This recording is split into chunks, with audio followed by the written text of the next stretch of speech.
আল্লাহ পাক ওয়াল আসরি বলে আমাদেরকে একটু পিছনের দিকে তাকাতে বলছেন, একটা জিনিস লক্ষ্য করতে বলছেন। সেই জিনিসটা কি? সেই জিনিসটা হচ্ছে আল্লাহ পাক লক্ষ্য করতে বলছেন যে আদম আলাইহিস সালাম থেকে শুরু করে শেষ নবী পর্যন্ত, বলেন মুহাম্মদ রাসূলুল্লাহ সাল্লাল্লাহু আলাইহি ওয়াসাল্লাম পর্যন্ত আল্লাহ পাকের একটা কমন সুন্নত দেখা যাচ্ছে। কমন সুন্নত, সাধারণ সুন্নত। কি সুন্নত? প্রত্যেক যুগে যুগেই যারা আল্লাহ পাকের বিধান মেনেছে, তার নবীর আনুগত্য করেছে, আল্লাহ পাক সেই মুমিন মুসলিম বান্দাদেরকে দুনিয়াতেও নাজাত দিয়েছেন, পরকালেও জান্নাত দিয়েছেন। ঠিক আছে কথা? আচ্ছা, আরেকটা সুন্নত হচ্ছে প্রত্যেক যুগে যুগে আদম থেকে নিয়ে শুরু করে মুহাম্মদ সাল্লাল্লাহু আলাইহি ওয়াসাল্লাম পর্যন্ত প্রত্যেক যুগে যুগেই যে বা যারাই আল্লাহর কথা শোনে নাই, আল্লাহর বিধান মানে নাই, তার নবীর আনুগত্য করে নাই, আল্লাহ পাক দুনিয়াতেও ধ্বংস করেছেন, আখিরাতেও ধ্বংস করেছেন। এই সুন্নতটা ইতিহাসে একদম কমন। আমি এক্সাম্পল দিয়ে বোঝাচ্ছি। নূহ আলাইহিস সালামের যুগে চলে যান, একটু খেয়াল করে দেখেন, ৯৫০ বছর দাওয়াত দেওয়ার পরে মাত্র ৪০টা বা ৮০টা পরিবার ইসলাম কবুল করেছে। আল্লাহ পাক এই সারা দুনিয়ায় সেই ৮০টা পরিবারকেই বাঁচিয়ে রাখলেন, নিষ্কৃতি দিলেন, উদ্ধার করলেন, বাকি সবাইকে ডুবিয়ে মেরে দিলেন। আল্লাহর সুন্নত। আল্লাহ পাকের কিছুই পরোয়া নাই। পরোয়া আছে? আচ্ছা, তারও একটু আগে যান, আদম আলাইহিস সালামের ২ ছেলে হাবিল এবং কাবিল, মনে আছে? কাবিলের কুরবানি কবুল হয় না, হাবিলেরটা কবুল হয়। এখানে হিংসা, এখানে কি হিংসা, পরশ্রী কাতরতা। তারটা কেন কবুল হয়, আমারটা কেন হয় না? এই হিংসার বশবর্তী হয়ে এক পর্যায়ে কাবিল হাবিলকে হত্যাই করে ফেলল, এবং সেই হত্যাকাণ্ডের সাক্ষী ছিল একটা পাখি, তার নাম কি? কাক। কাক, হ্যাঁ। বিষয়টা হচ্ছে যে কাক সাক্ষী যে আদম আলাইহিস সালাম এর ২ সন্তান, এক সন্তানকে হত্যা করার পর আরেক সন্তান মাথায় হাত দিয়ে বসে আছে, কিভাবে তার ভাইকে দাফন করবে এই জ্ঞান তার কাছে নাই। আল্লাহ পাক কাককে পাঠালেন, সে মাটি খুঁড়ে দেখালো কিভাবে দাফন করতে হয়। তার মানে শিক্ষা আমাদের চারপাশেই আছে। শিক্ষা গ্রহণ করার জন্য সবসময় টেক্সট বুকের প্রয়োজন হয় না। শিক্ষা গ্রহণ করার জন্য সবসময় টেক্সট বুকের প্রয়োজন হয় না। এই ডারউইনের মতবাদের প্রয়োজন হয় না। শিক্ষা গ্রহণ করার জন্য একটু দূরদর্শিতাই যথেষ্ট। বহু মানুষ এই পৃথিবীতে বেঁচে আছেন যাদের অক্ষর জ্ঞান নাই, লিটারাল জ্ঞান নাই, কিন্তু তারা অনেক বেশি অভিজ্ঞতা সম্পন্ন আছেন না? আচ্ছা, এমনকি আমাদের প্রিয় নবী মুহাম্মদ রাসূলুল্লাহ সাল্লাল্লাহু আলাইহি ওয়াসাল্লাম কিন্তু এই আক্ষরিক জ্ঞান, আলিফ বা তা সা লিখতে পড়তে জানতেন না। এটা কি আপনারা জানেন? আল্লাহ পাক তাকেই শেষ নবী করেছেন, এবং আমরা তাকে বলি তিনি উম্মি। উম্মি মানে হচ্ছে অক্ষর জ্ঞানহীন। কিন্তু এই পৃথিবীর সবচাইতে জ্ঞানী মানুষ, ইতিহাসের শুরু থেকে শেষ পর্যন্ত সবচাইতে জ্ঞানী মানুষ হচ্ছেন মুহাম্মদ রাসূলুল্লাহ সাল্লাল্লাহু আলাইহি ওয়াসাল্লাম। অক্ষর জ্ঞানী সবকিছু নয়। সিগনেচার করতে পারলেই এই আপনার একটা জাতি জ্ঞানী হয় না। সাক্ষরতার হার বাড়লেই একটা জাতি জ্ঞানী হয় না। একটা জাতি জ্ঞানী হয় তখন যখন তার ভিতরে আধ্যাত্মিক পরিবর্তন আসে, যখন তার ভিতরে মানবিক গুণগুলো ইনস্টল হয়, যখন সে মানবতার কল্যাণে কাজ করতে পারে, যখন সে খারাপ পথে যায় না, ন্যায়ের পথে থাকে, অন্যায়ের পথে যায় না, তখন সে ভালো হয়। অক্ষর জ্ঞান সবকিছু নয়। আর আমরা এখন পাশের হারটাকে বেশি ফোকাস করি। কত পার্সেন্ট পাশের হার, কত পার্সেন্ট শিক্ষিত, এটা বড় কথা নয়, কত পার্সেন্ট পাশের হার। পাশের হার সবকিছু নয়। একটা দেশ আছে এখনো পৃথিবীতে, তার নাম ভুটান। কি নাম?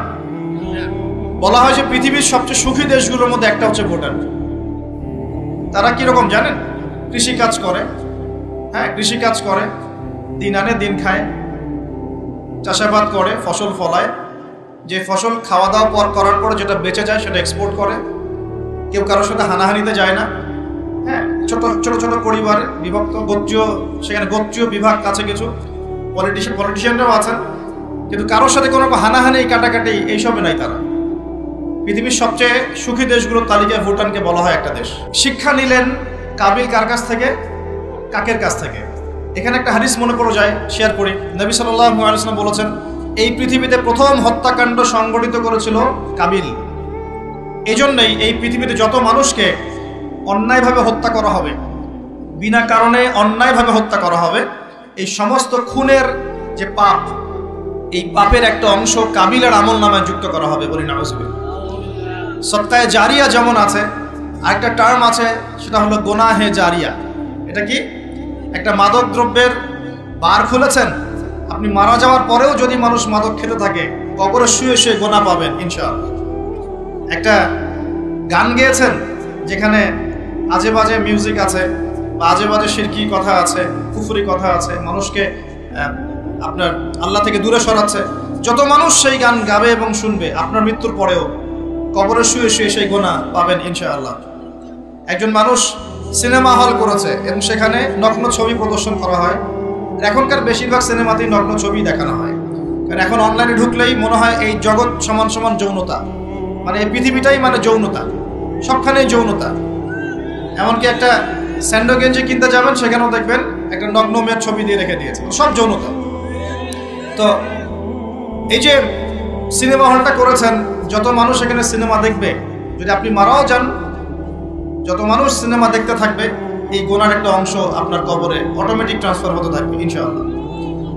এভাবেই যদি আপনি মাদ্রাসা করেন, যত মানুষ পড়বে, আগামীতে শিক্ষিত হবে, দিনের জ্ঞান অর্জন করে মানুষের মধ্যে দাওয়াতের কাজ করবে, সমস্ত নেক আমলের একটা অংশ আপনি পাবেন ইনশাআল্লাহ। একটা মসজিদ করেছেন, মসজিদে ইনভেস্ট করেছেন, একটা মসজিদ করে দিয়েছেন, এই মসজিদে যত মানুষ নামাজ পড়বে ইনশাআল্লাহ আপনি এর একটা নেকির ভাগিদার হবেন ইনশাআল্লাহ। আপনি একটা বই লিখেছেন অথেন্টিক সুন্দর, এই বই যত মানুষ পড়ে উপকৃত হবে, আপনি কবরে শুয়ে শুয়ে নেকি পাবেন ইনশাআল্লাহ। ভালো কিছু বলেছেন, ভালো লেকচার দিয়েছেন, যত মানুষ শুনবে, আমল করবে, জীবন পরিবর্তন করবে ইনশাআল্লাহ, আপনি কবরে শুয়ে শুয়ে নাকি পাবেন ইনশাআল্লাহ। এটা সবচেয়ে সেরা ইনভেস্ট, সবচেয়ে সেরা ব্যবসা। আল্লাহ পাক আমাদেরকে এই ধরনের ব্যবসা বেশি বেশি করার তৌফিক দান করুন। এখানে একটা প্রশ্ন আসবে যে হাবিলকে কেন কাবিল হত্যা করলো? উত্তর হচ্ছে হিংসা। উত্তরটা কি? এই কাবিলের সুন্নত কিন্তু 1400 বছর না, 1400 বছর তো নবীর যুগই চলে গেছে। আসলে এই লক্ষ লক্ষ বছরের পরেও কাবিলের এই সুন্নত কিন্তু শেষ হয়ে যায় নাই, এখনো কিন্তু হাবিল কাবিলের সুন্নত সমাজে আছে। যখনই দেখা যাবে যে কেউ কোনো ভালো কাজ করছে, ভালো কিছু হচ্ছে, তখন এক শ্রেণীর কাবিল অটোমেটিক বের হয়ে যাবে, যারা এই হাবিলের পিছনে লেগে যাবে। কথা ঠিক কিনা? প্রতিটা সেকশন এটা আছে। যদি পলিটিক্যাল ক্ষেত্রে একজন পলিটিশিয়ান ভালো কাজ করা শুরু করে, কিছু কাবিল বের হয়ে তার বিরোধিতা করা শুরু করবে, দেখবেন। সমাজের ক্ষেত্রে কিছু ভালো নেতা যদি বের হয়, তারা ভালো কাজ করছে, মানব সেবামূলক, কিছু বের হবে কাবিল, যারা এর পিছনে লেগে থাকবে। ধর্মীয় ক্ষেত্রেও দেখবেন, যদি ভালো কিছু আলেম, ওয়াইজ, ভালো মুফাসসির, আপনার লেখক বা ভালো কিছু বের হয়, ভালো কোনো পার্সন বের হয়, যারা দিনের জন্য কাজ করছেন, উম্মার জন্য কাজ করছেন, এক শ্রেণীর কাবিল অটোমেটিক বের হয়ে যাবে, যাদের কাজই হবে 24 ঘন্টা তার পিছনে লেগে থাকে। এতে করে ফায়দা কি?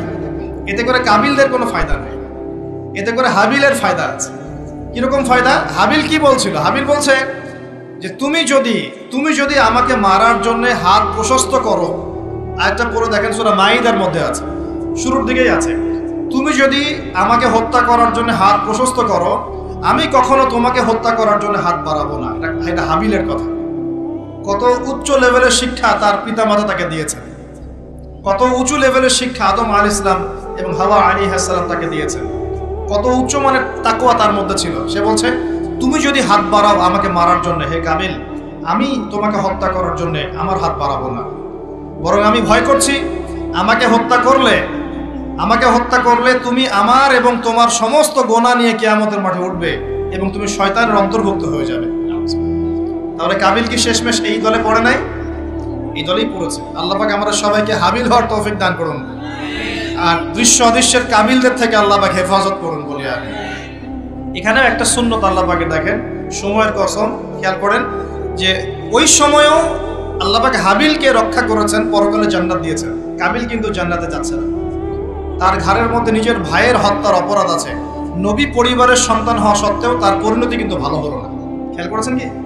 আচ্ছা, এবার সামনে যান। নূহ আলাইহিস সালামের জীবন তো দেখলেন। এই 80টা পরিবারকে আল্লাহ পাক হেফাজত করলেন, বাকি সবাইকে ডুবিয়ে মারলেন। আমরা যারা এখন পৃথিবীতে বেঁচে আছি, এই 800 কোটি বা 1000 কোটি মানুষ, কোনো না কোনোভাবে কিন্তু আমরা সবাই এই 80টা পরিবারেরই সন্তান। কথা বুঝতে পারছেন না? এই যে বিশ্ব ভ্রাতৃত্বের কথা বলি না আমরা, এই বিশ্ব ভ্রাতৃত্বের কথা তো পশ্চিমারা বলে মানুষকে দেখানোর জন্য, কথার কথা বলে। সত্যিকারের বিশ্ব ভ্রাতৃত্ব শিখতে হলে কোরআন পড়তে হবে। সত্যিকারের বিশ্ব ভ্রাতৃত্ব শিখতে হলে কোরআন পড়তে হবে। কোরআন বলছে এই যে পরিবারগুলোকে আল্লাহ পাক বাঁচিয়েছেন, যদি উপত্যকায় এই নৌকা গিয়ে ঠেকেছে, ওই নৌকায় যারা ছিলেন তাদেরকে দিয়ে পরবর্তীতে পৃথিবী আবাদ করা হয়েছে। নূহ আলাইহিস সালামের 4 সন্তান ছিলেন। কয় সন্তান? একজন হচ্ছে শাম, কি নাম? শাম। এই শাম এর বংশধর হচ্ছে এই যে মিডল ইস্টের মানুষরা, মধ্যপ্রাচ্যের যে মানুষরা আছে, এরা শামের বংশধর। এক ছেলের নাম হাম। হাম ছিল কালো বর্ণের, মানে ব্ল্যাক স্কিন। এই হামের বংশধর হচ্ছে আফ্রিকান কন্টিনেন্টে যে মানুষগুলো আছে, আফ্রিকান কন্টিনেন্ট, এই যে কালো কালো মানুষগুলো, তারা কিন্তু হামের বংশধর। একজন হচ্ছে ইয়াফাস। ইয়াফাস হচ্ছে ওই ইউরোপিয়ান যারা, এরা হচ্ছে ইয়াফাসের বংশধর, সাদা চামড়া। আর একজন সন্তান ছিল, তার নাম সম্ভবত কেনান। এই সন্তান নৌকায় ওঠে নাই। সে বলেছিল, তার বাবা তাকে ডাকছিল, নৌকায় আসো, আল্লাহর আযাব থেকে আজকে কেউ বাঁচাতে পারবে না। সে বলছে যে আমি পাহাড়ে উঠে যাব, পাহাড় আমাকে সেভ করবে। নবী পরিবারের সন্তান হওয়ার পরেও এই কেনান পানিতে ডুবে মারা গেল। আল্লাহ পাক তাকে বললেন, হে নূহ, লাইসা মিন আহলিক, সে তোমার পরিবারের কেউ না। নূহ আলাইহিস সালাম বলছেন, আল্লাহ, সে আমার সন্তান, তাকে মাফ করে দাও। আর আল্লাহ পাক বলছেন, লাইসা মিন আহলিক, সে তোমার পরিবারের কেউ না। মানে আল্লাহর হুকুম আহকাম না মেনে চললে নবী পরিবারের সন্তান হয়েও কেউ আল্লাহর গজব থেকে বাঁচতে পারবে না। আর আমরা তো কিছুই না, আমরা কিছু। তা আমাদের অহংকার শোভা পায়, আমি অমুক আলেমের সন্তান, অমুক মুহাদ্দিসের সন্তান, অমুক বক্তার সন্তান, হ্যাঁ, অমুক পলিটিশিয়ানের সন্তান, অমুক রাষ্ট্রনেতার সন্তান। এইসব জাতি, বর্ণ, গোত্র, এগুলো আল্লাহর আযাব থেকে বাঁচাতে পারবে না যদি কুরআন সুন্নাহ ফলো না করে চলে। এটা মূল কথা। আরো সামনে যান। এবার ইব্রাহিম আলাইহিস সালামের যুগটা আপনাকে দেখাই, ওই যুগের সময়টা দেখেন, বলে আসনি। ওইখানে আল্লাহ রাব্বুল আলামিন ইব্রাহিম আলাইহিস সালাম এবং তার অল্প সংখ্যক অনুসারীকে উদ্ধার করেছেন, বাঁচিয়েছেন। নমরুদের এই বিশাল রাজত্ব আল্লাহ পাক ধসিয়ে দিয়েছেন, কি দেন নাই? আল্লাহর সুন্নাত পরিবর্তন হয়েছে? হয়। আল্লাহ পাক ইব্রাহিম আলাইহিস সালামকে আগুনের পরীক্ষা থেকেও বাঁচিয়েছেন, আর নমরুদকে সামান্য মশা দিয়ে মেরে ফেলেছেন। আল্লাহর সুন্নাত কোনো পরিবর্তন হয়নি। নবী মূসা আলাইহিস সালামের যুগে যান, ফেরাউনের বিশাল বাহিনী, এখনকার এই রাশিয়ান বা ন্যাটো বা ইউরোপিয়ান কন্টিনেন্টে যত আছে, এই সবগুলোকে একত্রিত করলেও মনে হয় ফেরাউনের বাহিনীর মতো হবে না। এই পুরো বাহিনীটাকে মনে হয় 1 ঘন্টার মধ্যেই আল্লাহ পাক লোহিত সাগরে ডুবিয়ে মেরে দিলেন, একদিনের মধ্যেই। আল্লাহ পাকের কোনো পরোয়া নাই। আর বনু ইসরাইল আর মূসা আলাইহিস সালামকে আল্লাহ পাক উদ্ধার করলেন। আল্লাহ পাকের সুন্নাত এটাই, যুগে যুগে, বলে আসরি, একই সুন্নাত। আজ জাতির কথা দেখেন, বিশাল আকার দেহের মানুষ ছিল, একদম তাল গাছের সমান সমান লম্বা। তার একটা কথা বলতো, মান আশাদ্দু মিন্না কুওয়া, আমাদের যে শক্তিশালী কে আছে, তারা বলতো এই কথা। আল্লাহ পাক ওদেরকে 6 দিন 7 রাতের মধ্যেই এই বাতাসের তীব্র বেগে উপড়িয়ে দিলেন, খেজুর গাছের কাণ্ডের মতো ঘরের সামনে পড়ে থাকলো। কেউ বাঁচাতে পারলো না। বাঁচাতে পারলো? পরের জেনারেশন আসলো সামুদ জাতি, তাদের নবীর নাম কি? সালেহ আলাইহিস সালাম। সালেহ আলাইহিস সালাম দাওয়াত দিলেন, তারা দাওয়াত কবুল করলো না। আল্লাহ পাক সালেহ আলাইহিস সালাম এবং তার সাথীদেরকে বাঁচালেন।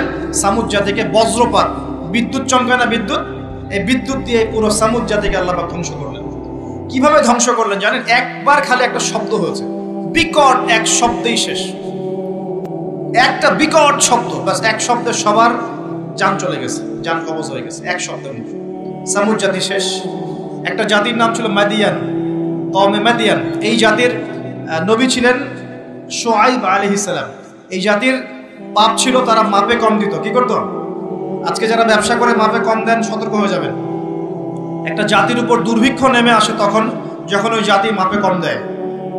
আমাদের সমাজে প্রচুর ব্যবসায়ী আছেন যারা মাপে কম দেন, ভেজাল খাওয়ান, একদিনের খাবার আরেকদিন খাওয়ান, মিথ্যা কসম করে পণ্য বিক্রি করেন এবং মানুষকে বিষ খাওয়াতেও দ্বিধাবোধ করেন না, সামান্য কয়টা টাকার জন্য। সামান্য কয়টা টাকার জন্য। কয়দিন আগে দেখলেন না, এই যে বিরিয়ানি একটা রেড করলাম, দেখেন নাই? এই যে 2 গ্লাস খাওয়াচ্ছে, খান, আপনারা খান, ওরা খাবে না, ওরা খাচ্ছে না। এরকম ব্যবসায়ীর সংখ্যা কি কম না বেশি? সবখানেই প্রতারণা। আমি এদিকে আসছি পরে ইনশাআল্লাহ। মানে শেষ জামানার সবচেয়ে বড় সমস্যাগুলোর মধ্যে একটা হচ্ছে বিশ্বাসহীনতা, প্রতারণা। এই জামানায় আমানত উঠে যাবে। কি উঠে যাবে? আমানত উঠে যাবে। আমানতদার ব্যক্তি খুঁজে পাওয়া যাবে না। নবীজি বলছেন ফোসকার মতো মনে হবে, ফোসকার মতো। গায়ে ফোসকা পড়লে যেমন 2-1টা দাগ থেকে যায়, এরকম আমানতদার ব্যক্তি রেয়ার খুঁজে পাওয়া যাবে। মানুষ বলবে অমুক গ্রামে একটা আমানতদার ব্যক্তি আছে, এত রেয়ার হয়ে যাবে। সবখানে প্রতারণা। ঢাকার মতো শহরে যারা আমরা থাকি, মানুষের চোখে মুখে গেলে অবিশ্বাস, খালি অবিশ্বাস, কেউ কাউকে বিশ্বাস করতে পারে না। কেউ যদি একটা ভিক্ষুক যদি এসে গ্লাসের মধ্যে নক করে বলে যে আমাকে 2টা টাকা দেন, আমি ভাত খাইনি 3 দিন, বিশ্বাস করতে কষ্ট হয় যে সত্যি সত্যি নিচ্ছেন না মিথ্যা নিচ্ছেন। এত অবিশ্বাস এখন। তারপরে ভিক্ষারও সিস্টেম, বলে যে আমাকে একটা কম্বল কিনে দেন, আমি শাড়ি কিনবো, আমি লুঙ্গি কিনবো। সবার কাছে এই কথা বলে বলে সে টাকা উঠাচ্ছে। পরে গিয়ে দেখেন ওই টাকার একটা অংশ সে মাশাআল্লাহ নষ্ট করে ফেলছে, আর একটা অংশ দিয়ে কি করছে জানেন? শুনলে অবাক হয়ে যাবেন।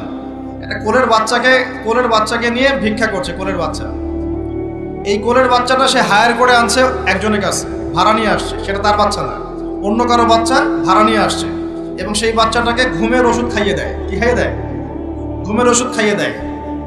ফিডারের সাথে অন্য কিছুর সাথে ঘুমের ওষুধ খাইয়ে দেয়। বাচ্চা ঘুমায়, আর বাচ্চাকে ফেলে রেখে সে বলে যে বাচ্চা অসুস্থ, চিকিৎসার জন্য টাকা দেন, চিকিৎসার জন্য টাকা দেন। মানুষ টাকা দিয়ে যায়, কেউ দেয় কেউ দেয় না, দিয়ে যায়। এই যে একটা টাকা হয় সারাদিন শেষে, বাচ্চা ঘুমিয়েই আছে, বাচ্চা ঘুমের ওষুধ খাওয়া। তারপরে এই বাচ্চাটার ওসিলায় যে টাকাগুলো সে আর্ন করলো হারাম পথে, এর একটা অংশ সে এই বাচ্চার আসল পিতা মাতাকে দিবে, দিয়ে বাকি অংশ সে সিন্ডিকেট করে খেয়ে ফেলবে। এটাও হয় ঢাকা শহরে। তাহলে এই যুগে আপনি কাকে বিশ্বাস করবেন? কিভাবে বিশ্বাস করবেন? কিভাবে বিশ্বাস করবেন? এটা অবিশ্বাসের যুগ চলছে। জনগণ সরকারকে বিশ্বাস করতে পারে না, সরকার জনগণকে বিশ্বাস করতে পারে না।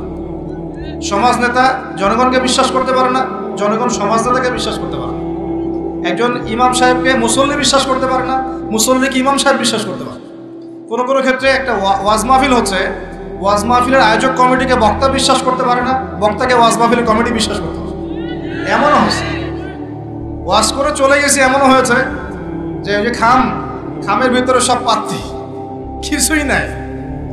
তো এরকমও যে হইতে পারে সেটা তো কল্পনা ছিল না। আসেন হুজুর দেখা যাবে, আসার পরে আর দেখার নাম নাই। কোনো মাহফিল হচ্ছে এমন, মাহফিল সে নেমে গাড়িতে ওঠার পর মাহফিল কমিটির ফোন নাই, বন্ধ। কিভাবে বাসায় যাবো কোনো ফিকির নাই। তো প্রত্যেকটা ক্ষেত্রে প্রতারণা, প্রতিটা সেক্টরে, উপর থেকে নিচ সব জায়গায় প্রতারণা। এই যুগে আপনি আবার একটা মেয়েকে ভালোবাসতে চাচ্ছেন, ভাবছেন যে সে আপনার বিশ্বাস রক্ষা করবে, এখানেও প্রতারণা। দাঁড়ান আমি কন্টেন্ট হারিয়ে ফেলবো। ছেলেকে বাবা বিশ্বাস করতে পারছে না, বাবাকে ছেলে বিশ্বাস করতে পারছে না। দেখেন সন্তানের জন্যে, সম্পত্তির জন্যে ছেলে বাবাকে হত্যাও করেছে এই যুগে। ভারত সম্পত্তির জন্য ছেলে মাকে হত্যা করেছে। আমি উত্তরবঙ্গের একটা ঘটনা জানি, মাকে জবাই করে দিয়েছে সন্তান সম্পত্তির জন্য। স্বামী স্ত্রীকে বিশ্বাস করতে পারে না, স্ত্রীকে স্বামী বিশ্বাস করতে পারে না। হ্যাঁ, তো এই জামানার সবচেয়ে বড় সমস্যা হচ্ছে এই জামানা থেকে বিশ্বাস উঠে গেছে, কেউ কাউকে বিশ্বাস করতে পারে না। খেয়াল করে দেখবেন, ইভেন বাজারে যাচ্ছেন, বাজারে গেলে কেনাকাটা করছেন, একটা অবিশ্বাস সবার চোখে মুখে, না জানে ও আমাকে ঠকায় দেয় কিনা। কেউ যদি ভালো মতো এসে 1 কাপ চাও অফার করে, ভাই আসেন চা খাই 1 কাপ, বিশ্বাস করতে কষ্ট হবে, না জানি চায়ের সাথে হবে কি খাওয়ায় দেয়। সব ক্ষেত্রে, প্রতিটা ক্ষেত্রে একই অবস্থা। দেখেন ওই সমাজে, ওই মাদিয়ান কওমের মধ্যে এই অবিশ্বাস ছিল, প্রতারণা ছিল, আর মানুষকে তারা মাপে কম দিয়ে ঠকাতো। যে সুন্নত এখন চলছে, এখনো সে কোরআন আল্লাহ পাক কেন নাজিল করছেন, কেন এত ইতিহাস বলছেন? কারণ শেষ জামানার এই উম্মতে মুহাম্মাদি সাল্লাল্লাহু আলাইহি ওয়াসাল্লামের মধ্যে এই সমস্ত সমস্যাগুলো আবার নতুন করে দেখা দিবে। এই কারণেই তো আল্লাহ পাক আমাদেরকে জানাচ্ছেন, আগে এটা হয়েছে, আগে এটা হয়েছে, আগে এটা হয়েছে, সতর্ক থাকুন। কেন কোরআনে বারবার মূসা আর ফেরাউনের কথা আসছে? 136 বার আছে নবী মূসা আলাইহিস সালামের কথা ফেরাউনের সাথে। এতবার কেন, যেখানে আমাদের নবীজির নাম মাত্র 4 বার? কেন এতবার? কারণ শেষ জামানায় উম্মতে মুহাম্মাদের সময়ে মূসা এবং ফেরাউনের সময় যা যা হয়েছিল এগুলোর পুনরাবৃত্তি হবে আবার। আল্লাহ পাক সচেতন থাকতে বলছেন। এই যুগেও কি নতুন করে ফেরাউনরা বের হয়ে আসে নাই? ফেরাউন এবং তার দলবল বানু ইসরাঈলের উপরে যা করেছিল, এখন ইহুদিরা সেই মুসলিমদের উপর তাই করছে না? একই জিনিস ঘুরে ফিরে আসছে। এই কারণে আল্লাহ পাক আমাদেরকে সতর্ক থাকতে বলছেন, বারবার কোরআনে এগুলো রিপিট করছেন। ইতিহাস কেন ব্যাখ্যা করছেন আল্লাহ পাক? বলে আসরি, সময়ের কসম, সময়কে মূল্যায়ন করেন, সময়ের পিছনের দিকে তাকিয়ে দেখেন সময় কত সময় চলে আসছে। এই কমে মাদিয়ান মাপে কম দিত। আমরা যারা ব্যবসা করি আল্লাহর ওয়াস্তে মাপে কম দিবেন না। একজন সৎ ব্যবসায়ী, আমি 2টা হাদিস শোনাই, আমি তাদেরকে ভালোবাসি, ভালোবেসেই বলছি, ব্যবসায়ীদেরকে আমি ভালোবাসি। কারণ তার অন্ততপক্ষে সুদের মধ্যে যাচ্ছে না। এখন ব্যবসা করে আপনি যদি হালাল ধরে রাখতে না পারেন তাহলে ব্যবসাটা বৃথা হচ্ছে। আল্লাহ পাক বলেছেন আহাল্লাহুল বাই'a ওয়া হাররামা রিবা, আল্লাহ পাক ব্যবসাকে হালাল করেছেন, সুদকে হারাম করেছেন। আপনি সুদ খাচ্ছেন না, ব্যবসা করছেন, আলহামদুলিল্লাহ।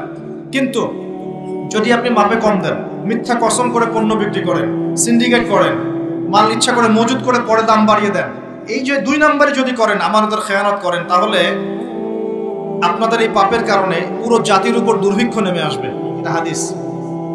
আর যদি আপনি সৎ ব্যবসায়ী হতে পারেন, নবী সাল্লাল্লাহু আলাইহি ওয়াসাল্লাম বলেছেন, নবীদের সাথে শহীদদের সাথে আপনার হাসর হবে ইনশাআল্লাহ। একজন সৎ ব্যবসায়ী নবীগণ শহীদগণের সাথে ইনশাআল্লাহ তাআলা কিয়ামতের মাঠে হাসর করবে ইনশাআল্লাহ। আমরা কি এটা চাই না? আর এক শ্রেণীর মানুষকে আমি ভালোবাসি, তারা হচ্ছেন পলিটিশিয়ান। কেন ভালোবাসি? কারণ তারা অ্যাটলিস্ট কাপুরুষতার পরিচয় না দিয়ে নিজের কাঁধে দায়িত্ব নিয়ে সমাজ সংস্কার করার চেষ্টা করছে।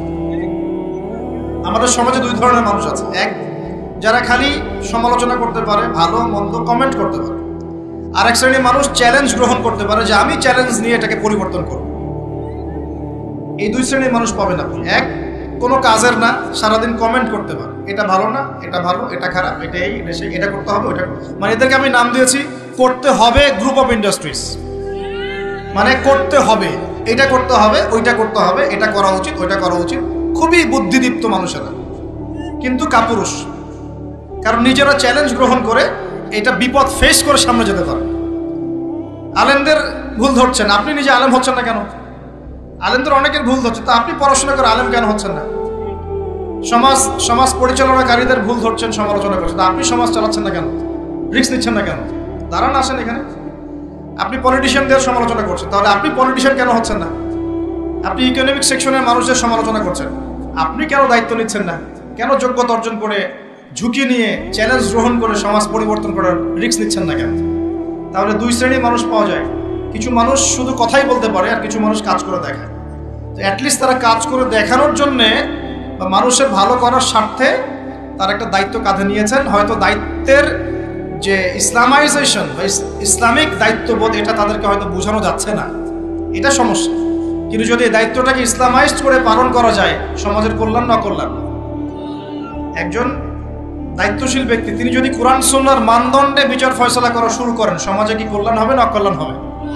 তাহলে আমাদের দায়িত্ব তার কাছে দাওয়াত পেশ করা যে কোরআন এবং সুন্নাহর মধ্যে এগুলো আছে, এগুলো মানবতার কল্যাণে, আল্লাহর ওয়াস্তে আপনি এগুলো ইমপ্লিমেন্ট করেন, ইনশাআল্লাহ তাআলা সমাজের কল্যাণ। এটা আমাদের দায়িত্ব, শেষ। বাকিটা তার উপরে। তো এখন ভালোবেসেই বলি, একটা হাদিস আছে, 7 শ্রেণীর মানুষকে আল্লাহ রাব্বুল আলামিন তার আরশের ছায়ায় ছায়া দিবেন। হাদিসটা শুনেছেন তো? 7 শ্রেণীর মানুষকে আল্লাহ পাক তার নিজের আরশের ছায়ায় ছায়া দিবেন, মানে তারা জান্নাতে যাবে ইনশাআল্লাহ। এই 7 শ্রেণীর প্রথম শ্রেণী হচ্ছে ন্যায়পরায়ণ শাসক। ন্যায়পরায়ণ শাসক, যাদেরকে আল্লাহ পাক শাসন ক্ষমতা দিয়েছেন, তারা যদি সমাজে ন্যায় বিচার প্রতিষ্ঠা করে, ইনশাআল্লাহ তারা আরশের ছায়া ছায়া পাবে। অতএব সব জায়গা থেকেই দ্বীনের খেদমতে কাজ করার সুযোগ আছে কি নাই? আল্লাহ পাক আমাদের সবাইকে দ্বীনের জন্য কাজ করার তৌফিক দেন। যে যেখানে আছি সেখান থেকে কাজ করার তৌফিক দেন। প্রিয় ভাইরা, এভাবে ইতিহাস বলতে থাকলে রাত 1টা বাজবে। শর্ট করছি, ঈসা আলাইহিস সালামের যুগে আসেন, ওখানে একই সুন্নত দেখবেন। অল্প মানুষ ইসলাম কবুল করেছে, আল্লাহ পাক তাদেরকে বাঁচিয়েছেন। বেশিরভাগ করে নাই, তাদেরকে আল্লাহ পাক ধ্বংস করে দিয়েছেন। নবী মুহাম্মদ সাল্লাল্লাহু আলাইহি ওয়াসাল্লামের যুগে আসেন, আবু জাহেল, আবু লাহাব, উতবা, শাইবা, এদেরকে আল্লাহ পাক কিন্তু ধ্বংস করে দিয়েছেন। আর নবী সাল্লাল্লাহু আলাইহি ওয়াসাল্লাম তার সাহাবীদেরকে আল্লাহ পাক সম্মানিত করেছেন। ওয়াল আসরি, সময়ের কসম, আল্লাহ পাক দেখাচ্ছেন আমাদেরকে প্রত্যেক যুগে যুগেই। খেয়াল করেন, প্রত্যেক যুগে যুগে ইতিহাসের শুরু থেকে শেষ পর্যন্ত যারাই আল্লাহ পাকের বিধানগুলো মেনে চলবে, তার নবীর আদর্শ মেনে চলবে এবং আল্লাহর বিরুদ্ধাচরণ করবে না, ইনশাআল্লাহ আল্লাহ পাক দুনিয়াতেও সফল করবেন, পরকালেও জান্নাত দিবেন ইনশাআল্লাহ। আর প্রত্যেক যুগে যুগে যারাই আল্লাহ এবং তার রাসূলের বিরুদ্ধাচরণ করবে, নবী রাসূলের আনুগত্য করবে না, আল্লাহর বিধান মানবে না, দুনিয়াতেও ধ্বংস করবেন, পরকালে আযাব দিবেন ইনশাআল্লাহ। এই সুন্নতের কোনো ব্যতিক্রম হবে না। আল্লাহ পাক আমাদের সবাইকে এই কথাটা বোঝার তৌফিক দান। এবার এই সময় বা মহাকালের কসম আল্লাহ পাক আরেকটা কারণে করেছেন। যুবক ভাই, আপনি বোঝেন, এই সময় বা মহাকালের কসম আল্লাহ পাক আরো একটা কারণে করেছেন, সেটা হলো আল্লাহ পাক আমাদের হায়াতকে মূল্যায়ন করতে বলছেন। আল্লাহ পাক আমাদের হায়াতকে মূল্যায়ন করতে বলছেন। একটু চোখ বন্ধ করে রাত্রেবেলা চিন্তা করবেন। মনে করেন আপনার হায়াত 60 বছর। কত বছর? মনে করেন, ফর এক্সাম্পল, চোখ বন্ধ করবেন আজকে বাসায় গিয়ে ঘুমানোর সময়, দোয়া দরুদ পড়ে চোখটা বন্ধ করে ভাববেন আদনান ভাই কথাটা বলে গেছে, একটু ভাবি। এইটুক যদি ভাবতে পারেন আজকে বাসায় গিয়ে, আজকে ওয়াজ আমার সফল ইনশাআল্লাহ। এই যে 200 কিলো আসছি, আবার 200 কিলো যাবো, ইনশাআল্লাহ সফল। কি ভাববেন প্রিয় ভাই? আমিও কিন্তু তরুণ, আমি কিন্তু বুড়া হয়ে যাই নাই। বুড়া হয়ে গেছে এখনো? আচ্ছা, আপনিও তরুণরা একটু ভাবি, চোখ বন্ধ করে ভাববেন যে আল্লাহ পাক আপনাকে সৃষ্টি করেছিলেন আল্লাহর ইবাদত করার জন্য। সূরা জারিয়াত 56 নম্বর আয়াত, ওয়া মা খালাকতুল জিন্না ওয়াল ইনসা ইল্লা লিয়াবুদুন। 1 2 আল্লাহ পাক আপনাকে সৃষ্টি করেছিলেন যাতে করে আল্লাহর দ্বীনটাকে আপনি আল্লাহর জমিনে প্রচার করেন, প্রসার করেন, প্রতিষ্ঠা লাভ করেন। এই দুইটা আপনার কাজ ছিল। এখন আপনার বয়স হয়ে গেছে 30 বা 25, ধরে নেন যে আপনার হায়াত 60 বছর। তার মানে আপনার জীবনে বাকি আছে এখন 30 বছর। এই যে 30 বছর আপনি নষ্ট করেছেন বা চলে গেছে, চোখ বন্ধ করে চিন্তা করবেন এই 30 বছরে কত ওয়াক্ত নামাজ পড়েছেন, কতদিন রোজা রেখেছেন, এই 30 বছরে 30টা আয়াত আপনি পড়েছেন কিনা, এই 30 বছরে 30টা সূরা আপনি শিখেছেন কিনা, 30 বছরে আপনি 30টা ইসলামিক বই পড়েছেন কিনা, আপনি নবীর 30টা হাদিস পড়েছেন কিনা, 30 দিন জামাতের সাথে নামাজ পড়েছেন কিনা, 30 দিন দ্বীনের দাওয়াত দিয়েছেন কিনা, 30টা দিন দান সদকা করেছেন কিনা। আমি খুব বেসিক কথা বলছি, আমি বলিনি আপনি 30 দিন 30টা যুদ্ধ করেছেন কিনা, এই কথা বলিনি। আমি আপনাকে বেসিক কথা বলছি, একদম বেসিক প্রাইমারি কথা। আপনি 30 দিন নামাজ পড়েছেন কিনা, 30টা রোজা ঠিক মতো রাখছেন কিনা, আপনি কি 30 বার মেয়েকে দেখে চোখ নামাতে পেরেছেন কিনা, আপনি কি 30টা সূরা শিখেছেন কিনা, 30 বার আপনি কি রাসূলের জীবনী পড়েছেন কিনা, তার হাদিস পড়েছেন কিনা, আপনি কি নবী সাল্লাল্লাহু আলাইহি ওয়াসাল্লামের স্ত্রীদের নাম জানেন কিনা, তার জীবনী জানেন কিনা, আকীদা কি জিনিস আপনি জানেন কিনা, 30টা মাসলা মাসাইল আপনি বোঝেন কিনা। আপনি চিন্তা করবেন আজকে। এই একটা চিন্তা আপনার জীবনটাকে বদলে ফেলবে ইনশাআল্লাহ। এই একটা চিন্তাই যথেষ্ট আপনার জীবনকে বদলে ফেলার জন্যে। এই চিন্তাটা আরেকভাবে করবেন। এটা ভাবার পরে আপনি চোখটা খুলবেন, চোখটা খুলে সাদা কাগজ নিয়ে বসবেন, উঠে বসবেন, বসে আপনি লিখবেন। এই যুব ভাই শোনেন, বসে আপনি লিখবেন। কি লিখবেন? আপনি লিখবেন এই 30 বছরে আপনি কতগুলো গুনাহ করেছেন, মনে পড়ে কি কি। হয়তোবা, আমি দোয়া করি যেন এমনটা না হয়, তবে হয়তোবা আপনি খুঁজে পাবেন এই 30 বছরে আপনি বেনামাজি ছিলেন। হয়তোবা। দাঁড়ান, 2 আপনি হয়তো দেখবেন আপনি অনেক দিন রমজানের রোজা রাখেন নাই। আপনি দেখবেন হয়তো আপনি দান সদকা তো করেন নাই, রিকশাওয়ালাকে থাপ্পড়ও দিয়েছেন। আপনি হয়তো দেখবেন যে হলে সিট বুকিং এর জন্য হকি স্টিক নিয়ে মারামারি করেছেন। আপনি হয়তো দেখবেন যে 30 বছরে 30টা মেয়ের সাথে সম্পর্ক করা শেষ। আপনি হয়তো দেখবেন যে আপনি অলরেডি পতিতলায় ভিজিট করে চলে আসছেন। আপনি 30 দিন, এই 30 বছরে 30 বার কমপক্ষে এই মাদকের আসরে বসেছিলেন, এবং 30 বছরের বহু সময় আপনি অনলাইনে নষ্ট করেছেন, পর্নোগ্রাফি দেখে নষ্ট করেছেন, গোপনে পাপ করেছেন, হ্যাঁ, আর অনেক কিছুই করেছেন। আপনি হয়তো এটা খুঁজে পাবেন। মিথ্যা বলেছেন, প্রতারণা করেছেন, মাপে কম দিয়েছেন, অন্যের উপর অত্যাচার করেছেন।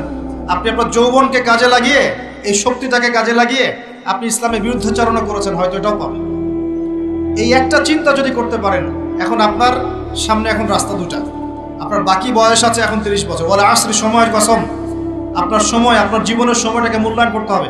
সময়ের কসম, হয় যদি আমার 30 বছর বাকি থাকে, এখন এই বাকি যে আছে কি না আমিও জানি না, কেউ জানে? অনিশ্চিত পরীক্ষার হল, কেউ জানে না খাতা কখন কেড়ে নেওয়া হবে। আর এটা কারাগারের জীবন, মানে কারাগারে বসে কেউ নিজের মন গড়া পদ্ধতিতে চলতে পারে না, যেরকম রুটিন সেরকম চলতে হয়।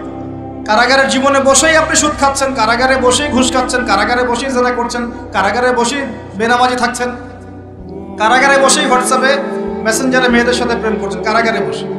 এটা কারাগারের জীবন। কারাগারের জীবন যদি বাকি থাকে আর 20-30 বছর, আপনার সামনে এখন রাস্তা 3টা। 1, আপনি কি গতানুগতিক যেভাবে চলেছেন সেভাবেই শেষ করবেন জীবনটা? যদি শেষ করে দেন, তাহলে পৃথিবীর ইতিহাস থেকে আপনার নাম একদিন মুছে যাবে। আপনি একাই কবরে শুয়ে থাকবেন, আপনার আত্মা ইল্লিনে না গিয়ে সিজ্জিনে চলে যাবে। পৃথিবীর কোনো মানুষ আপনাকে মনে রাখবে না। আপনি একা একাই আযাব ভোগ করতে থাকবেন, কেউ আপনাকে বাঁচাতে আসবে না। এবং এই আযাব একবার শুরু হলে কোনোদিনও শেষ হবে না, কোনোদিনও না, কবরেও, হাসরেও, বারজাখেও এবং আপনার জাহান্নামে। এটা একটা অপশন। 2 নম্বর অপশন, আপনি নিজেকে সংশোধন করলেন, সংশোধন করে গতানুগতিক মুসলিম হলেন। গতানুগতিক মুসলিম কেমন? হ্যাঁ, তওবা করেছি, এখন আমি মাশাআল্লাহ 5 ওয়াক্ত নামাজ টুকটাক পড়ার চেষ্টা করি, আমি মিথ্যা কথা বলি না, আমি হালাল খাওয়ার চেষ্টা করি, হ্যাঁ, আমি পার্ট টাইম কিছু দাওয়াতি কাজ করি, এবং আমি আমার পরিবার নিয়ে সুখে শান্তিতে বসবাস করার চেষ্টা করছি। আমি কোনো ঝুঁকির মধ্যে যাই না, ঝুঁকিতে যাই না। মানে আমি সৎ কাজেও আদেশ করি কিন্তু ঝুঁকিতে যাই না, মানে কোনো কিছু এমন কোনো কিছু করি না যাতে আমার উপর কোনো বিপদ আসবে, এটাতে আমি যাই না।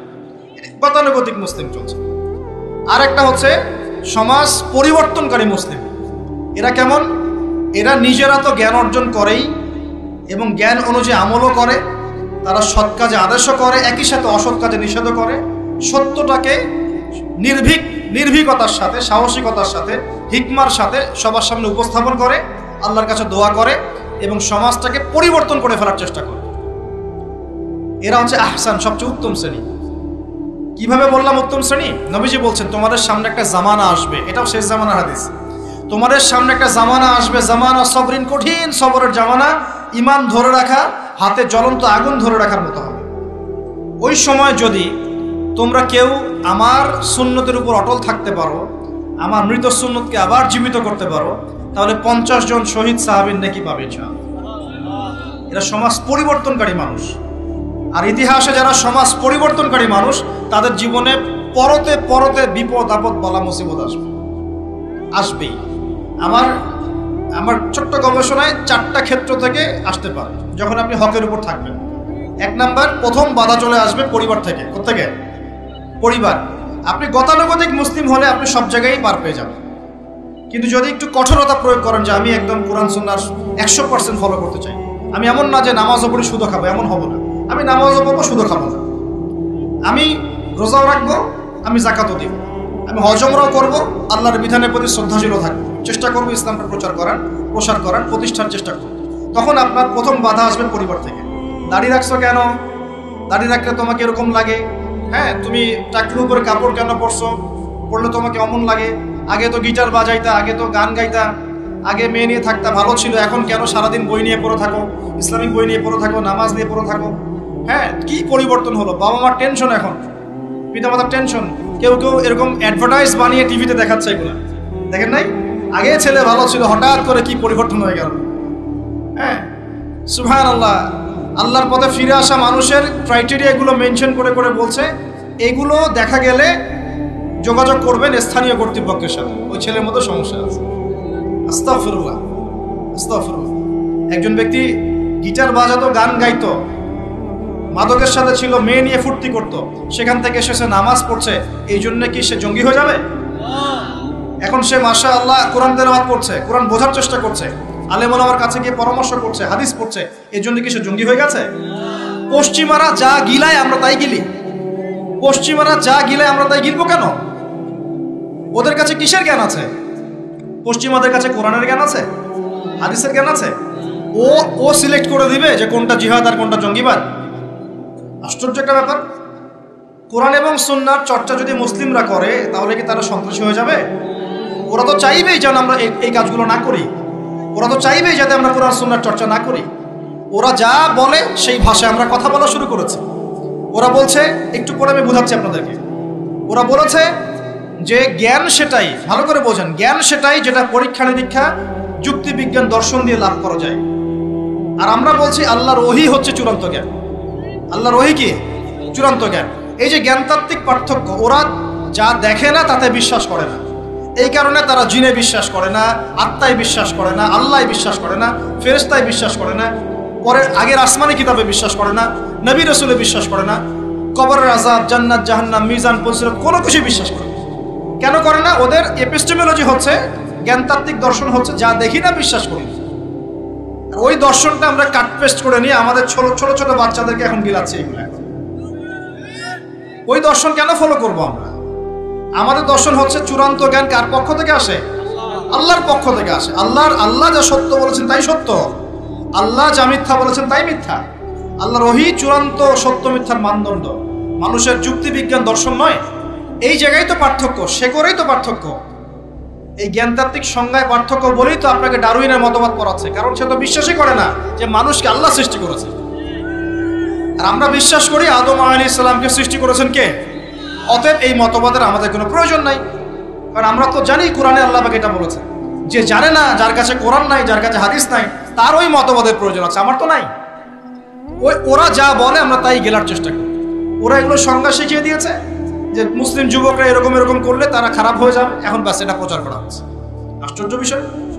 আমরা তো চাইবো প্রত্যেক ঘরে ঘরে কোরআনওয়ালা মানুষ তৈরি হোক, হাদিসওয়ালা মানুষ তৈরি হোক, নামাজি হয়ে যাক সবাই, তাহলে সমাজে শান্তি আসবে।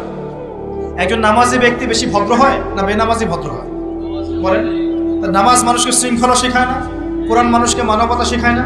কোরআন সুন্নাহর কোনো জায়গায় কি বলা আছে নিরপরাধ কোনো মানুষকে হত্যা করতে হবে? বরং আমি তো একটা আয়াত বললাম, কেউ যদি একজন মানুষের জীবন বাঁচায়, সূরা মাইদা আল্লাহ পাক বলছেন, কেউ যদি একজন মানুষের জীবন বাঁচায় সে যেন পুরো মানব জাতিকে বাঁচালো, বলি আলহামদুলিল্লাহ। আর কেউ যদি কোনো মানুষকে অন্যায়ভাবে হত্যা করে সে যেন পুরো মানব জাতিকে হত্যা করে। একটু খেয়াল করে দেখেন, সারা বিশ্বে যত মানুষকে হত্যা করা হচ্ছে মুসলিম কান্ট্রিগুলোতে, সিরিয়া, ইয়েমেন, প্যালেস্টাইন, আফগান তো চলে গেল, তারপরে আপনার ইরাক, লিবিয়া, জর্ডান, লেবানন, ঠিক আছে, ওই যে রোহিঙ্গা, তারপরে উইঘুর, মুসলিমদেরকে যেখানে যেখানে হত্যা করা হয়েছে, এখানে মানবতা বিরোধী অপরাধ হয়নি? এটাকে সন্ত্রাসবাদ বলা যায় না? এটা ওদের জঙ্গিবাদ নয় কি? তাহলে প্রকৃত অর্থে সন্ত্রাসী এবং জঙ্গি কারা? মুসলিমরা না ওরা? যখন নিরপরাধ মাসুম বাচ্চাদেরকে বোম মেরে হত্যা করা হয়, মা বোনদেরকে ইজ্জত নষ্ট করা হয়, আমাদের মুসলিম ভাইদেরকে পাখির মতো গুলি করে হত্যা করা হয়, তখন এই মতবাদ থাকে না? তো এদের কাছ থেকে আমাদেরকে শিখতে হবে কোনটা ন্যায় কোনটা অন্যায়। এগুলো চলতে থাক, কিন্তু এই চলা ইনশাআল্লাহ তাআলা বেশি দিন সাস্টেইন করবে না ইনশাআল্লাহ। কারণ আমরা শেষ জামানার ছাত্র, আমরা জানি যে এই জুলুম ইনশাআল্লাহ তাআলা এই বিশ্বের বেশি দিন থাকবে না ইনশাআল্লাহ। অচিরে আল্লাহ রাব্বুল আলামিন এমন প্রজন্ম আনবেন, এমন নেতা আনবেন যাকে আল্লাহ পাক বলছেন তার নাম হবে মাহদি, এবং তার নাম মুহাম্মদ, তার টাইটেল মাহদি। বাবার নাম আব্দুল্লাহ, মায়ের নাম আমিনা। মুহাম্মদ সাল্লাল্লাহু আলাইহি ওয়াসাল্লামের বংশধর থেকে একজন। তার সাথে আল্লাহ পাক ঈসা আলাইহিস সালামকে পাঠাবেন, এবং তিনি এই পুরো জুলুমের শেকড়টাকে এমনভাবে উপরে ফেলবেন যে 40 বছর তার ন্যায় এবং ইনসাফের শাসন না আসা পর্যন্ত কিয়ামত হবে না ইনশাআল্লাহ। অতএব সামনে অপেক্ষা করছে এই বিজয়ের দিন। খুশি হচ্ছেন না বেজার হচ্ছেন? ইনশাআল্লাহ তাআলা এই দিন আমরা দেখে যেতে পারি না পারি, এই মেসেজটা তো পৌঁছে দিতে পারি যে সামনে এটা আসছে ইনশাআল্লাহ। আমাদেরও কিছু দায়িত্ব আছে, আমি সেদিকে পরে আসবো ইনশাআল্লাহ। প্রিয় ভাইরা, একটা কথা খালি বললাম এখানে, এই সময়টাকে মূল্যায়ন করতে আল্লাহ পাক আপনাকে পরামর্শ দিয়েছেন। এখন আপনার সামনে সবচেয়ে বেস্ট অপশন কোনটা? আপনি পাপগুলোর লিস্ট করে 2 রাকাত নামাজ পড়বেন, সুন্দর করে ওযু করে চোখের পানি ছেড়ে দিয়ে আল্লাহকে বলবেন, আল্লাহ এই 30 বছর আমি যত পাপ করেছি, যত পাপ আল্লাহ করেছি, জেনে করেছি না জেনে করেছি, বুঝে করেছি না বুঝে করেছি, প্রকাশ্যে করেছি গোপনে করেছি, যত পাপ আল্লাহ হয়েছে আমার দ্বারা, আল্লাহ তুমি সমস্ত পাপকে মাফ করো। বলবেন আল্লাহুম্মা গফিরলি মা কদ্দামতু ওয়া মা আখারতু ওয়া মা আসরারতু ওয়া মা আ'লানতু ওয়া মা আনতা আ'লামু বিহি মিন্নি আনতাল মুকদ্দিম ওয়া আনতাল মুআখির ওয়া আনতা আলা কুল্লি শাইইন কাদির। এটা একটা দোয়া। অথবা বলবেন আল্লাহুম্মা আনতা রাব্বি লা ইলাহা ইল্লা আনতা খালাকতানি আনা আবদুকা ওয়া আনা আলা আহদিক ওয়া ওয়া'দিকা মাস্তাতা'তু আউযু বিকা মিন শাররি মা সানা'তু আবু'ু লাক বিনি'মাতিকা আলাইয়া ওয়া আবু'ু বিযানবি ফাগফিরলি ফাইন্নাহু লা ইয়াগফিরু যুনুবা ইল্লা আনতা। এটাও পারেন না, বলবেন আল্লাহুম্মা ইন্নী যালামতু নাফসি যুলমান কাসীরান ফাগফিরলি মাগফিরাতান মিন ইনদিকা ওয়ারহামনি ইন্নাকা আনতাল গফুর। এটাও পারেন না, বলবেন রব্বিগফিরলি। এটাও পারেন না, বলবেন রব্বিগফির ওয়ারহাম ওয়া আনতা খায়রুর রাহিমিন। রব্বিগফির ওয়ারহাম ওয়া আনতা খায়রুর রাহিমিন। আমার সাথে বলেন রব্বিগফির ওয়ারহাম ওয়া আনতা খায়রুর রাহিমিন। এতটুকু অন্তত বলবেন, বলে চোখের পানি ছেড়ে দিয়ে আপনি তওবা করবেন ইনশাআল্লাহ তাআলা। আল্লাহ পাক কি বলছেন শোনেন। আল্লাহ পাক বলছেন সূরা ফুরকানের শেষের দিকে, আল্লাহ পাক বলছেন ইল্লা মান তাবা, যে ব্যক্তি তওবা করে ফিরে আসবে, ওয়া আমানা, এবং ঈমান নিয়ে আসবে, ওয়া আমিলা আমালান সালিহান, এবং সৎ আমল সম্পাদন করা শুরু করবে, মানে এরপর আর খারাপ কাজ করবে না, বাকি জীবন ভালো কাজ করবে। আল্লাহ পাক বলছেন উলাইকা আল্লাযীনা উলাইকা ইল্লা মান তাবা ওয়া আমানা ওয়া আমিলা আমালান সালিহান ফাউলাইকা ইউবাদদিলুল্লাহু সাইয়্যাতিহিম হাসানাত। এরাই সেই ব্যক্তি, এরাই সেই সব মানুষ যাদের সমস্ত গুনাহকে আল্লাহ পাক নেকি দিয়ে পরিবর্তন করে দেবেন ইনশাআল্লাহ। শুধু গুনাহ মাফ করে দিবেন না, আল্লাহ পাক বলেছেন শুধু গুনাহ মাফ করব না, যদি গুনাহ হয় থাকে 1 কোটি, আল্লাহ পাক 1 কোটি নেকি দিয়ে পরিবর্তন করে দিবেন ইনশাআল্লাহ। কিসের অপেক্ষা তাহলে? এখন আজকের কোনো অপেক্ষা হবে? আজকে রাত্রে ইনশাআল্লাহ তওবা করে, এখনই তওবা করে ফেলবো ইনশাআল্লাহ। ওয়াজ শুনে বাসায় গিয়ে জায়নামাজে বিছিয়ে 2 রাকাত নামাজ পড়ে খাস তওবা করে, এভারেজ মুসলিম হওয়ার তওবা করব না। কিরকম মুসলিম হওয়ার তওবা করব? যে মুসলিমরা সমাজ পরিবর্তন করবে ইনশাআল্লাহ, ওই মুসলিম হওয়ার চেষ্টা করব ইনশাআল্লাহ। এটা করতে গেলে কি লাগবে? ফার্স্ট অফ অল আপনাকে জ্ঞান অর্জন করতে হবে। কি করতে হবে? প্রচুর পড়াশোনা করতে হবে, জ্ঞানের বিপ্লব চাই। তারপরে বেশি বেশি নেক আমল করতে হবে নবীর সুন্নাহ অনুযায়ী। এরপর হালাল খাইতে হবে। তারপরে আদর্শ পরিবার করতে হবে, নিজের পরিবারে পর্দা সালাত কায়েম করতে হবে। তারপরে সমাজে সৎ কাজে আদেশ করবেন, অসৎ কাজে নিষেধ করবেন। এই যে মানব কল্যাণমূলক কাজ করবেন, সবার সাথে ঐক্যবদ্ধ থাকবেন, বিভক্ত হবেন না, সবার কল্যাণ চাবেন, কারো অকল্যাণ চাবেন না, কারোর সাথে হিংসা বিদ্বেষ গীবত তোহমতের মধ্যে যাবেন না, সমালোচনা সংস্কৃতির মধ্যে যাবেন না। আল্লাহওয়ালা আত্মশুদ্ধিওয়ালা মানুষের কাছে থাকবেন, পলিটিশিয়ানদের সাথে ভালো সম্পর্ক রাখবেন, তাদেরকে নিয়ে দিনের কাজ করবেন, তাদেরকে বাদ দিয়ে দিনের কাজ করবেন না, তাদেরকে নিয়ে দিনের কাজ করবেন। এবং তাদের মধ্যে যারা সৎ, যারা তাদেরকে ভোট দিবেন। সমস্যা কি? ডেমোক্রেসি 100% ইসলামিক পদ্ধতি কিনা সেটা পরের প্রশ্ন। এখান থেকে আপনি এখন বের হতে পারছেন না, তার মানে এখান থেকে স্কিপ করা আপনার পক্ষে পসিবল হচ্ছে না। তাহলে যে ব্যক্তি সৎ তাকে কমসে কম নিযুক্ত করেন। সমস্যা কি? তার দ্বারা কিছুটা হলেও তো উপকার হবে। মানে নাই মামার চেয়ে তো কানা মামা ভালো নাকি? খেলাফত তো কায়েম করতে পারছেন না, পারছেন? তাহলে যে পদ্ধতির মধ্যে তুলনামূলক কিছু সৎ মানুষ আছে, ওই মানুষগুলোকে নিয়ে আসেন। সমস্যা কি? ইনশাল্লাহ তারাও দিনের জন্য কাজ করবে। আমরা একটা ঐক্যবদ্ধ জাতি হিসেবে বিশ্বের বুকে মাথা তুলে দাঁড়াবো ইনশাআল্লাহ। ইনশাআল্লাহ আমি খুব স্বপ্ন দেখি, আমি খুব আশা পোষণ করি। আর স্বপ্ন দেখতে হয়, স্বপ্নই আপনাকে ঘুমাতে দিবে না। স্বপ্ন কি? স্বপ্ন দেখতে হয়। স্বপ্ন নিয়েই তো মানুষ বাঁচে। একটা উন্নত জাতি গঠনের এবং সব দিক থেকে সমৃদ্ধ একটা দেশ গঠনের স্বপ্ন আমরা সবাই দেখবো, কেন দেখবো না? এই স্বপ্ন নিয়ে আমরা বাঁচবো, ইসলামিকভাবে গড়বো, যাতে বিশ্বের বুকে আমাদের দেশটা মাথা তুলে দাঁড়াতে পারে ইনশাআল্লাহ। মাথা তুলে দাঁড়াবো মানে কাতার একটা ছোট্ট কান্ট্রি না, ঢাকা শহরের সমানও হয়তো না। কাতার এত ছোট কান্ট্রি, এই ছোট্ট একটা কান্ট্রি সারা বিশ্বের বড় বড় অ্যাফেয়ার্সের মধ্যে মাথা ঢুকাচ্ছে। আপনারা কি জানেন যে আমেরিকার সাথে তালেবানদের যে মিউচুয়াল আত্মসমর্পণের বা মিউচুয়াল যেটা হয়েছে সন্ধি, যেটা আমরা বলি যুদ্ধবিরতি, বলা যায় যে আমেরিকার পরাজয় এবং তাদের বিজয়, এটাই বলা যায়।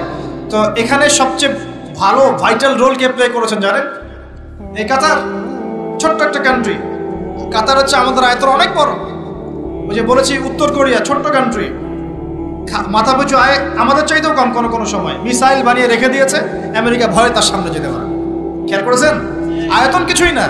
যদি আমরা ঐক্যবদ্ধ হতে পারি, শিক্ষিত হতে পারি, প্রযুক্তির জ্ঞান অর্জন করতে পারি, আমাদের মধ্যে ঐক্য থাকে, আপোষে আমরা মিল মহব্বতের সাথে ন্যায়ের সাথে যদি আমরা সমাজ পরিচালনা করতে পারি, বাংলাদেশও বিশ্বকে নেতৃত্ব দেবে ইনশাআল্লাহ।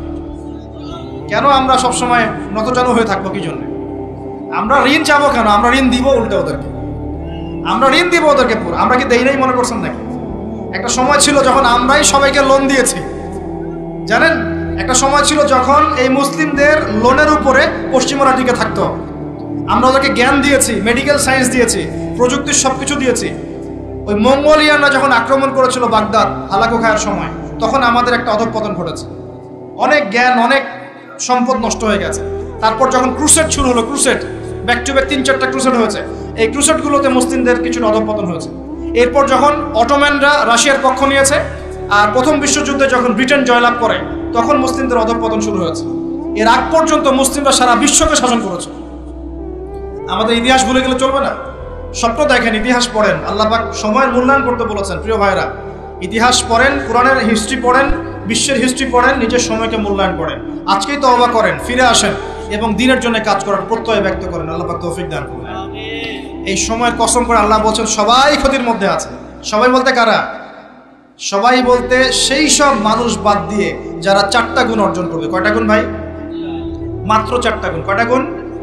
এই 4টা গুণ একসাথে অর্জন করতে পারবো ইনশাআল্লাহ? ওয়াদা করছি পারবো ইনশাআল্লাহ? চেষ্টা করবো তো ইনশাআল্লাহ? শুনে নেন, সংক্ষিপ্ত করে বলছি। 1, আমাদের সবাইকে মুমিন হতে হবে। ইল্লাল্লাযীনা আমানু, যারা ঈমানদার। ঈমানদার কারা?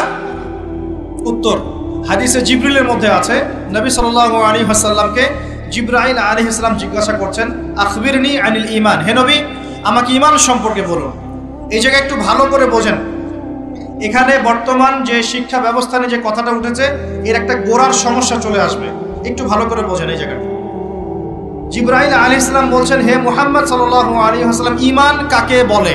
নবীজি বলছেন, আল ঈমান, ঈমান হচ্ছে আন তুমিনা বিল্লাহ, তুমি আল্লাহতে বিশ্বাস করবে। 1, ওয়া মালাইকাতিহি, ফেরেশতাগণে বিশ্বাস করবে। 2, 3, ওয়া কুতুবিহি, আসমানি কিতাব সমূহে বিশ্বাস করবে। 4, ওয়া রুসুলিহি, রাসূলগণে বিশ্বাস করবে। 5, ওয়াল ইয়াউমিল আখির, পরকালে বিশ্বাস করবে। 6, ওয়াল কদরি খাইরি ওয়া শাররি, তাকদীরের ভালো মন্দে বিশ্বাস করবে।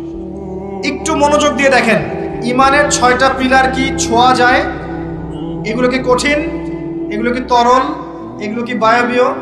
এগুলোকে কি জ্ঞানের সংজ্ঞায় ফেলা যায়? ঈমানের 6 পিলারকে চোখে দেখা যায়, স্পর্শ করা যায়? ঈমানের 6 পিলার, এই 6টা পিলার, এই 6টা পিলারকে কি ল্যাবরেটরিতে ল্যাবে বসে প্রমাণ করা যাবে? এই 6টা পিলারকে কি যুক্তি, বিজ্ঞান, দর্শনের মানদণ্ডে বিচার করা যাবে? যাবে না। আল্লাহ পাক বলছেন, আলিফ লাম মিম যালিকাল কিতাব লা রাইবা ফি হুদাল লিল মুত্তাকিন, মুত্তাকি কারা? আল্লাযীনা ইউমিনুনা বিল গায়বি, যারা এই গায়েবে বিশ্বাস করে। ঈমানের 6 পিলার সবই গায়েব। এই গায়েবে অদৃশ্য বিশ্বাস না করতে পারলে আপনি মুমিন হতে পারবেন। আমাদের বিলিভ, আমাদের বিশ্বাসের ভিত্তিটা হচ্ছে অদৃশ্য। আমাদের বিশ্বাসের ভিত্তি কি? অদৃশ্যের জগৎ, গায়েবের জগৎ। আর পশ্চিমাদের বিশ্বাসের জগৎ হচ্ছে দৃশ্যমান জগৎ। এ কারণেই তাদের শিক্ষা সিস্টেমগুলো সব দৃশ্যমান জিনিসে বিশ্বাস করে, অদৃশ্য বিশ্বাস করে। এই কারণেই তারা এই সব মতবাদগুলোকে বইপত্র নিয়ে আসে। এই ডারউইনের মতবাদ বলেন, এই যে আপনার এটা কি অ্যাস্ট্রোনমিক্যাল এগুলো বলেন, নাসার গবেষণাগুলোকে বলেন, মঙ্গলের এটা খুঁজতেছে, চাঁদে ওটা খুঁজতেছে, মানে ওরা চোখে যা দেখবে এটা বিশ্বাস করবে, চোখে যা দেখি না বিশ্বাস করবে। আর ওই মতবাদটাকে তারা জোর করে মুসলিমদের উপর চাপাতে যাচ্ছে। এই কারণেই মুসলিমদের বইপত্রের মধ্যে এখন এগুলো ঢুকে যাচ্ছে, এই মতবাদগুলো ঢুকে যাচ্ছে। তাহলে সমস্যা কিন্তু গোড়ায়। আমাদের কাছে জ্ঞানের সংজ্ঞা হচ্ছে জ্ঞান আল্লাহর পক্ষ থেকে আসে। আল্লামাল ইনসান মা লাম ইয়ালাম, আমি মানুষকে সেই জ্ঞান শিক্ষা দিয়েছি যা মানুষ জানতো না। আল্লাহ বলছেন আমি শিক্ষা দিয়েছি, মানুষ জ্ঞানী ছিল না, আমি শিক্ষা দিয়েছি। আল্লাহ বলছেন ওয়াকুলিল হাক্কু মির রাব্বিকুম, সূরা কাহফ 29 নম্বর আয়াত। আল্লাহ বলছেন হক সেটাই, জ্ঞান সেটাই যা তোমার রবের পক্ষ থেকে নাজিল হয়। আল্লাহ বলছেন ফালা তাকুনান্না মিনাল মুমতারিন, এই হক আল্লাহর পক্ষ থেকে আসে, তুমি সন্দেহ পোষণ করো না। ওদের জ্ঞানের সংজ্ঞা জ্ঞান দেখা যায়, ছোঁয়া যায়, উপলব্ধি করা যায়, এর আলোকে জ্ঞান তারা নির্ধারণ করে। আমরা বলছি জ্ঞান হচ্ছে আল্লাহর পক্ষ থেকে আসে। এটাকে আমরা ফিলোসফির ভাষায় বলি এপিস্টেমোলজিক্যাল একটা ডিফারেন্স, মানে জ্ঞানতাত্ত্বিক পার্থক্য। এই কারণেই শিক্ষা ব্যবস্থায় এই দ্বৈন্যতা দেখা দিচ্ছে। ওদের শিক্ষা ব্যবস্থা এরকম, চোখে যা দেখবে তা বিশ্বাস করবে, চোখে যা দেখবে না বিশ্বাস করবে। আর আমাদের শিক্ষা ব্যবস্থার ভিত্তি হচ্ছে অদৃশ্য, গায়েবে আমরা বিশ্বাস করি। আল্লাহ গায়েব, দেখি নাই বিশ্বাস করি, ফেরেশতা বিশ্বাস করি, আসমানি কিতাব বিশ্বাস করি, নবী রাসূল বিশ্বাস করি, পরকাল বিশ্বাস করি, আপনার ভাগ্যে বিশ্বাস করি। এগুলো বিশ্বাস না করলে আপনি মুমিন হতে পারবেন না। আর আল্লাহ পাক বলছেন মুমিন না হলে ক্ষতির মধ্যে আছো, সময়ের কসম। প্রথম শর্ত মুমিন হতে হবে, মনে বিশ্বাস করতে হবে, মুখে স্বীকার করতে হবে, কাজেও বাস্তবায়ন করতে হবে। এই পার্থক্যের কারণেই শেকড়ের সমস্যা হয়েছে। এখন ডালপালা নিয়ে আমরা নাড়াচাড়া শুরু করেছি। এইটা কেন, ইতিহাস কেন বিকৃত হচ্ছে, কেন ডারউইনের মতবাদ, কেন এই কেন সেই, এর শেকড়টা হচ্ছে এখানে। এখানে জ্ঞানতাত্ত্বিক পার্থক্য আছে। তো ওরা জ্ঞানের সংজ্ঞা যা বোঝে, আমাদের সংজ্ঞা তা নয়। আর ওদের বুঝটাকে জোর করে চাপিয়ে দেওয়া হচ্ছে আমাদের উপর। That's all. এখন সলিউশন কি? সলিউশন হচ্ছে আপনাকে বিকল্প সিলেবাস চিন্তা করতে হবে, এমন সিলেবাস যেখানে জেনারেল এবং ইসলামিক শিক্ষার সমন্বয় থাকবে এবং সেগুলোকে পড়ানোর মতো মুত্তাকি টিচারও থাকতে হবে। এরকম ইনস্টিটিউশন থাকতে হবে, বা যেগুলো আছে সেগুলোর মধ্যে নতুনত্ব, সিলেবাসে নতুনত্ব এনে, সংস্কার এনে ইনপুট করতে হবে। অথবা উপরের লেভেল থেকে কোনো উদ্যোগ গ্রহণ করলে ইনশাআল্লাহ সমস্যা সলভ হয়ে যাবে। আর আমরা আশা করি আমাদের ঊর্ধ্বতন কর্তৃপক্ষ যারা আছেন তারা জোর করে আমাদেরকে এগুলো চাপিয়ে দিবেন না ইনশাআল্লাহ।